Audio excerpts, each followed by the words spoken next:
Okay, it's Mr. Ops here, and we're continuing working on our outliers in the 5-number summary. And so in different graphs, we have to reckon our histograms. When we plot data, we can have different types of shapes of graphs.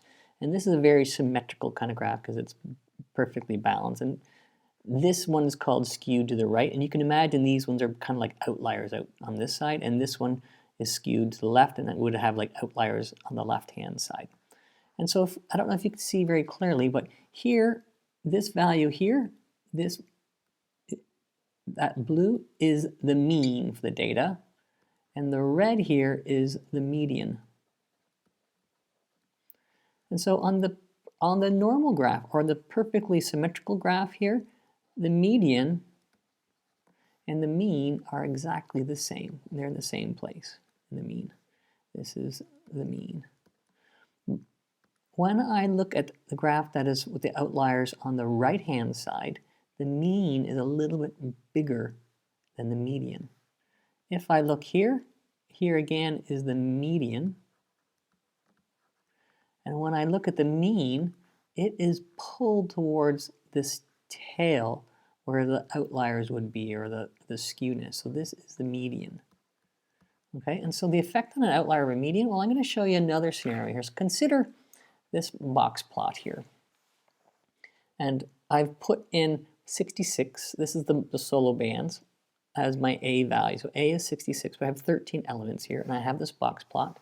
And I have the mean of M is 36.7, and the median is 32. And as I change 66, as I make it more extreme, make it more of an outlier, watch the mean and the median. The mean starts to grow out, gets bigger. The median doesn't change at all.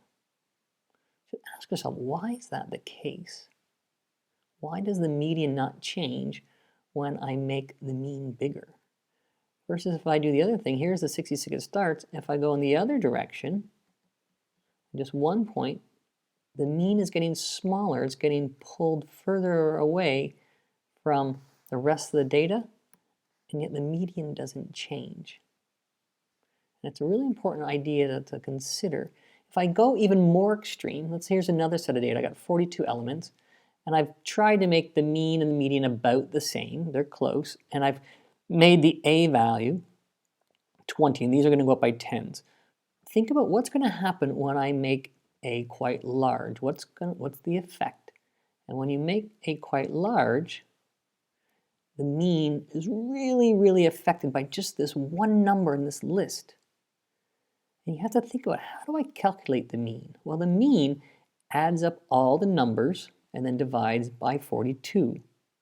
And so if all these numbers are around 20 or 28 or whatever, and then I add them all up, if they're all around 20, let's say, right, or 30, 20 or 30, let's say, and if I add them all up and divide by 42, then I'm going to get an average that is around 20 as well. But if I have one number that is really big, it's going to pull that average up with where that skewness is. Similarly, when I go to negative values, the mean gets really small and the median is not affected at all. Because the median is just looking for the place value of the number, the first, the second, the third, the fourth, the fifth number. It wants the middle number. And so because the middle number is not greatly affected by these outliers, we say it's immune. The median is immune, whereas the mean is very sensitive and it's pulled towards the outlier.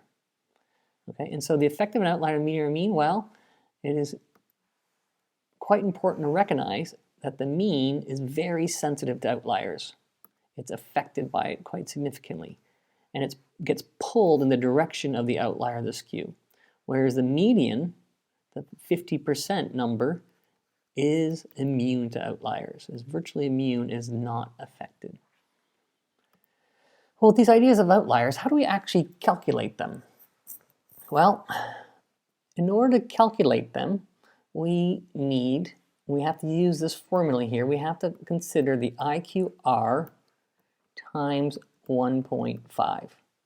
And if I have my box plot, here's quartile 3, To make a boundary for my outlier, I'm going to go quartile 3 plus this value. So the upper boundary is going to be quartile 3 plus the IQR times 1.5. And that will be my boundary. My lower boundary, though, is going to be Q1. My lower is going to be Q1 minus the IQR times 1.5. And that will be my lower boundary. So I have to calculate my IQR. Going to my calculator, I know that I can see from here that I have my Q1 and my Q3 and so on. And so 41.5 and 30.5 are my quartiles. I'll come back to this.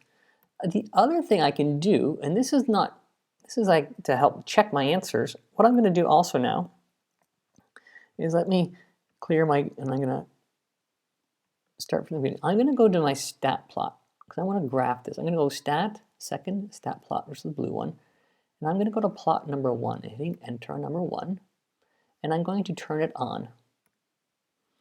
And I'm going to go, there's 2 box plots here. I'm going to go to this box plot because it shows outliers. And so I go over to it. I'm going to hit enter. And my list, my data was put in L1 from before. The frequency is 1.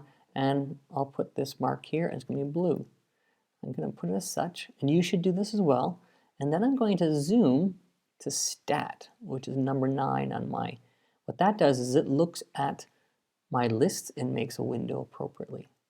When I do it, oh, I have some other data in there as well, but it clearly shows that this Michael Jackson Thriller album is an outlier. Oh my goodness, there's lots of data here. So let me go to here, I'm going to clear these ones and graph. And so I can see that this is an outlier. If I hit trace, it tells me my 5-number summary here as well. Quartile 1, the median, Q3, there's the next value, and then my maximum overall. So I know there's going to be an outlier, but how do I actually calculate it? Because you're going to have to know how to calculate it. So I have to get my IQR. So my IQR, if you recall, is going to be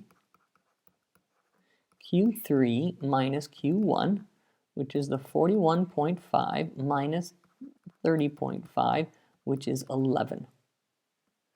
And then I'm going to go 11 times 1.5.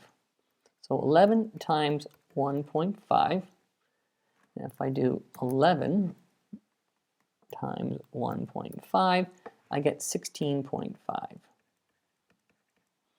And so I'm going to take Q3, which is 41.5, plus my 16.5, and that will give me my boundary. And so that's going to be 16.5 plus the 41.5 gives me 57.5. So anything above 57.5 is an outlier. I don't actually put this on the graph, but I do need it. Similarly, so I go to my lower boundary. My Q1 is 30.5, and I'm going to subtract the 16.5. And when I do 30.5 minus the 16.5, I get 14. So anything below 14 would also be an outlier. So let me pull in what this looks like a little bit better here. So if I pull in this data, this graph, okay, I know that my quartile 1 is 30.5, which is roughly here. Okay, my quartile 3 is 41.5, which is roughly here. And now I'm going to make my box. The median, if I'll just finish the story, is here. Now, I'm just going to consider 57.5. 57.5 is roughly here. Any number above that value is an outlier. And so if I look at my values, 66 is definitely an outlier, which we knew before. And I put like a square or a star or a dot or some kind, and it stays out here. But then this is not part of my data, and so it goes up to 45. I draw 45 here, and there's my tail up to 45, and this boundary goes away. It's not part of my box and whisker plot. When I consider this bottom end here, I go over to 14 is my boundary. Anything over 14 would be an outlier. Well, under 14, I guess. But 30 is the lowest, and so this is the lowest value here, which is 30, which I can barely even see my little whisker that's on the end there. So you always look for the boundaries, and then if it's over the boundaries or on the other side of the boundaries, then it's an outlier. But these values are actual data points. But these boundaries do not fall onto the display.